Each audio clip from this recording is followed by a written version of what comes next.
നിനക്കെന്താ ഇത്ര ഗൗരവം? അല്ല, ഞങ്ങളിവിടെ നിൽക്കുന്നത് കാണാത്തതുപോലെയാണല്ലോ നിന്റെ പോക്ക്. എനിക്ക് അച്ഛനെ ഒന്ന് കാണണം. അച്ഛൻ വന്നിട്ടുണ്ടല്ലോ അല്ലേ? അച്ഛനെന്ന് ചിലപ്പോഴേ വരൂ. എന്താ മഞ്ചാടി കാര്യം? കോളേജിൽ വല്ല പ്രശ്നമുണ്ടോ? എന്താണെങ്കിലും ചേച്ചിമാരോട് പറ മോളെ. അച്ഛനോട് പറയാനുള്ളതേ അച്ഛനോട് എന്നെ പറയണം. അത് ചേച്ചിമാരോട് പറഞ്ഞാൽ ശരിയാവത്തില്ല. മഞ്ചാടി, മഞ്ചാടി,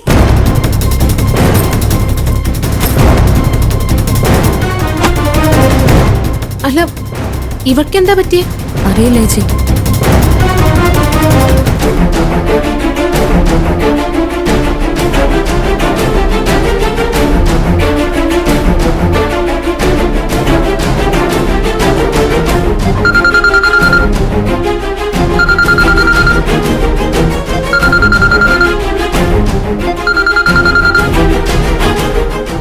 മോളെ, അച്ഛാ, അച്ഛനിപ്പോ എവിടെയാ? അച്ഛൻ പഞ്ചരത്നത്തിലാണല്ലോ മോളെ. ഒരു അത്യാവശ്യത്തിന് വേണ്ടി വന്നതാ. ഇന്ന് തിരിച്ചു വരില്ലേ? ഇല്ല, അമ്പലത്തിലെ ഉത്സവവുമായിട്ട് ബന്ധപ്പെട്ട ഒരു മീറ്റിംഗ് ഉണ്ട്. അതൊന്ന് സന്ധിക്ക. അത് കഴിയുമ്പോൾ ലേറ്റ് ആവും. പ്രത്യേകിച്ച് എന്തെങ്കിലും കാര്യമുണ്ടോ മഞ്ചാടി? ഉണ്ട്. അച്ഛനോട് എനിക്കൊരു കാര്യം ചോദിക്കാനുണ്ട്.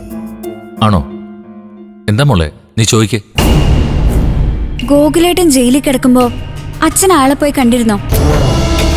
അതെ, കണ്ടിരുന്നു. എന്തിന്? അവൻ ജാമ്യത്തിൽ ഇറങ്ങാൻ തയ്യാറാവാത്തതിൽ അവന്റെ അച്ഛനും അമ്മയും വലിയ സങ്കടത്തിലായിരുന്നു. എന്നോട് അവനുമായി ഒന്ന് സംസാരിക്കാൻ നിർബന്ധിച്ചതുകൊണ്ടാ ഞാൻ പോയത്. അച്ഛൻ ജയിലിൽ പോയി അയാളോട് ജാമ്യത്തിൽ ഇറങ്ങണമെന്ന് പറഞ്ഞല്ലേ? അതെ,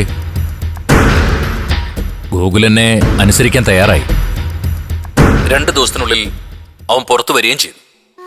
അല്ല, എന്താ മോളെ നീ ഇതിപ്പോ ചോദിക്കാൻ? ഒന്നുമില്ല അച്ഛ, ഞാൻ അറിഞ്ഞത് സത്യമാണെന്ന് അറിയാൻ ചോദിച്ചതാ. നീ ഇപ്പൊ എവിടെയാ? കോളേജ് വിട്ട് വീട്ടിലെത്തിയോ? എത്തി. നാളെ മുതൽ ഞാൻ ഹോസ്റ്റലിലേക്ക് തന്നെ മാറും. നാളെ അച്ഛനെ കണ്ടിട്ടേ നീ പോവൂ. അച്ഛൻ രാവിലെ തന്നെ എത്താം. എന്താ? ശരി അച്ഛ, ഞാൻ വെക്കട്ടെ.